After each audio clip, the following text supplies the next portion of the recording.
Hi guys! Welcome back sa ating YouTube channel. This is me, Just Love Me. Ayan. So, kanina guys, nanguha po ako nitong yan. So, ito yung kinuha natin. Yan. Yan yung gumagapang na para bang may bunga na parang itsurang sitaw. Ayan. Ito kasi ay gusto ito ng mga alaga kong rabbit. Ngayon, dati talaga kapag ako ay kumukuha ng damo tapos kapag napapasama to, hindi ko siya binibigay kasi nga dito tinatanggal ko kasi nga hindi ako sigurado kung safe ba itong mga ito sa alagang rabbit. Yan. Pero nga dahil nagfo-focus nga ako sa topic ng mga damo o mga dahon na pwedeng ipakain sa mga alagang rabbit, ayan, naisip ko na i-research itong damong ito since meron naman dito sa amin. Ayan, para at least malaman ko ba kung pwede ba o hindi. Ang tawag po pala dito, kalopo or wild groundnut.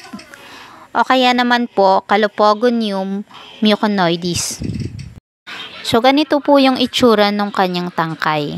Mabalahibo. Maganda pala siya sa ating mga alagang rabbit. Tapos, pwede mo siyang ibigay ng 10 to 20% para sa kanilang mga diet. Pero pwede ring ang ratio ay 70 to 30. Ibig sabihin ng 70 to 30, 70% yung pellets, then 30% naman po para dito sa kalopo. Ang ganda kasi ang ganda ng makukuha dito. Meron ditong makukuha na proteins and minerals which is good para sa ating mga alagang rabbit. Tapos ayon din pala sa research, ang pagpapakain daw po ng kalopo ay nakakatulong para ma-improve yung animal production. Mayaman rin po ito sa nutrients such as crude protein, carbohydrates, crude fiber, and crude lipids. So, ang iba ay ginagamit po pala as additional supplement para sa kanilang mga alagang rabbit. Ayun guys, so medyo sumakses tayo ngayon kasi meron tayong pandagdag na pakain sa ating mga alagang rabbit. Kasi kung iisipin, di ba, ang mahal ng pellets, yan. So, at least meron tayong pang-support, pandagdag. Yan, meron mo up to 10 to 20% na kanilang diet pwede sa kanila. Ayun. So, pwede mo siyang ibigay ng ganyan, fresh. Basta make sure lang na walang dagto. Make sure lang na hindi na i-spray yan at walang insekto pa rin.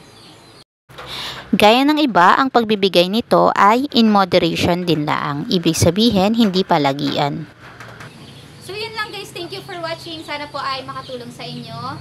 And, idagdag nyo na rin sa diet nyo guys. Yun. So, kung nakatulong po sa inyo, makiki-like and subscribe na lang guys. Thank you for watching. Bye-bye po.